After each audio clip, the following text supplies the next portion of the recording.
Shalom and good day all, and welcome to Super Sun's Fortress of Attitude.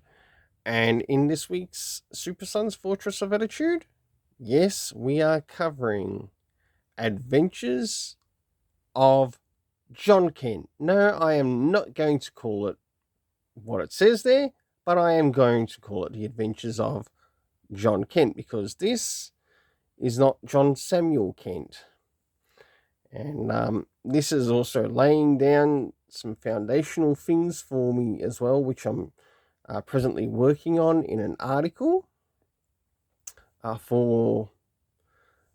that's addressing the Bendis and the Tom Taylor universe and how they're practically one of the same.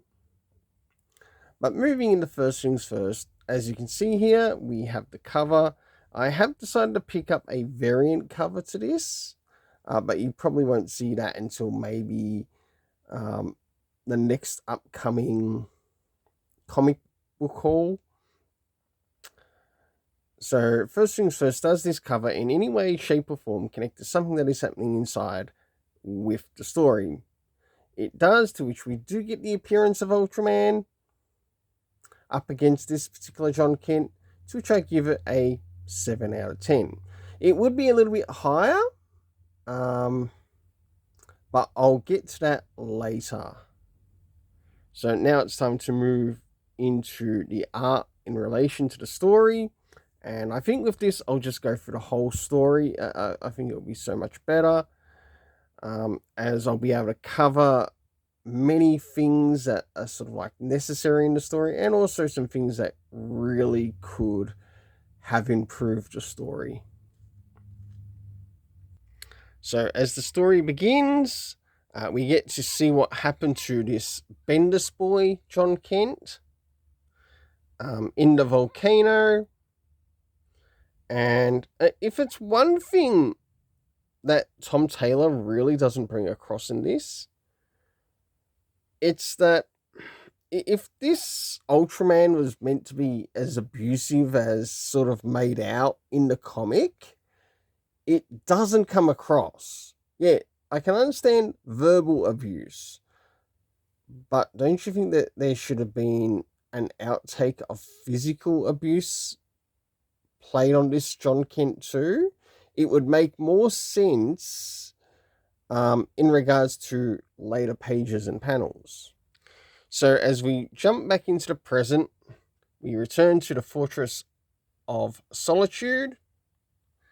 And of course, we have Condom Man on the scene. And to those who have been following the channel, you know who I call Condom Man. That's right. The villain Jay Nakamura. Not hero, villain. Even though Tom Taylor wants us to believe he's a hero, personally, I'd have no problem if Injustice Superman killed him. Just saying. And of course, we have Red Tornado, we had Val Zod. Of course, last messages between him and his mother, and it looks like his mother has a message for him from his old man, Bendis Man. You know, the gutless thug that was in Man of Steel. That one.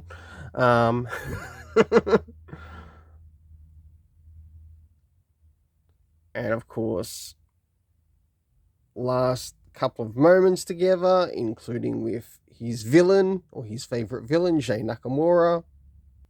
Now, as we jump into a different multiverse, we aren't particularly told which multiverse this is, even though we should be, or the audience should be told which audience this is. I don't even care if this is Earth 2 that they're at, or just another Earth in the multiverse. Like, be a little bit more honest with your audience here, to which this actually fails the audience, until we get the return of Ultraman. The fight ensues between them, and this is the first time we actually get to see this Ultraman throw some punches at John Kent. at Bendis Boy John Kent, to which it actually should have been shown at the beginning of the story instead of at this part of the story. Very terrible in that, and it will in fact affect the story rating. As things go by, Ultraman gets a hold of the Phantom Zone projector, and goodbye to Valzod and Red Tornado. The fight continues between them both, and we get our Electric Blue Bendis Boy. And this is sort of like the only time we seem to get a big punch on with John. It only lasts for so long, if I were to guess, maybe 5 minutes. The fight continues, Ultraman goes over, until Injustice Superman turns up on the scene and ruins the event. Personally, it would have been 10 times better if this happened between... they could have brought in Injustice Superman in issue 3 instead of in issue 2.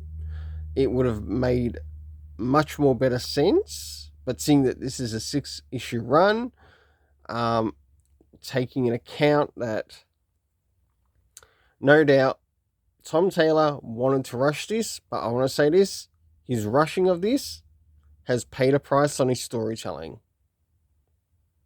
Of course, we get a discussion between Bendis Boy and Injustice Crybaby, until he brings up that he has his mother's eyes. So, moving into the internal art, I gave it a 7 out of 10. Now it's time to move in relation to the story rating.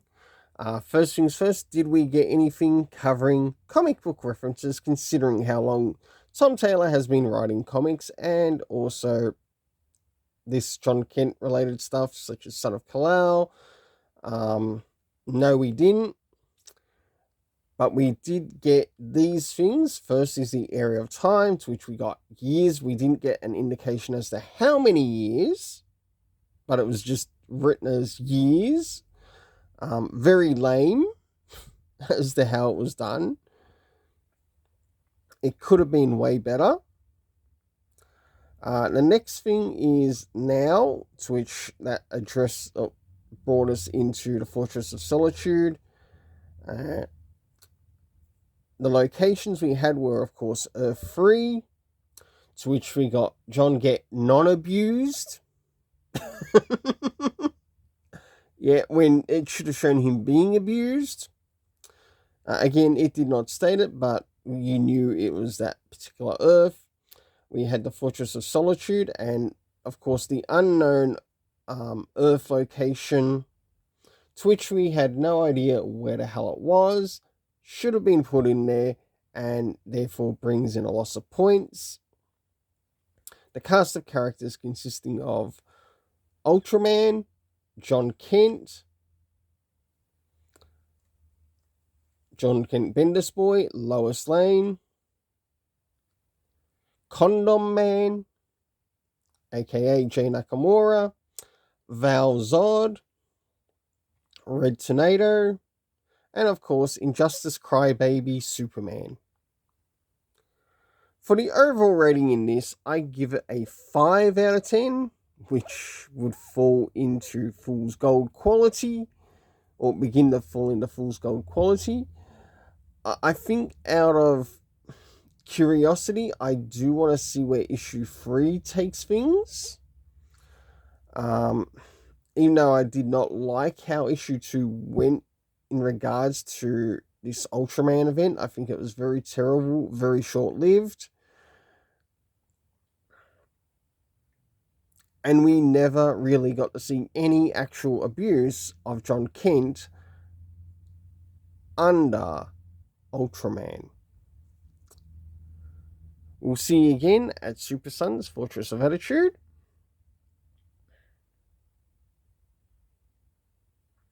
And stay tuned for any upcoming Super Sons content.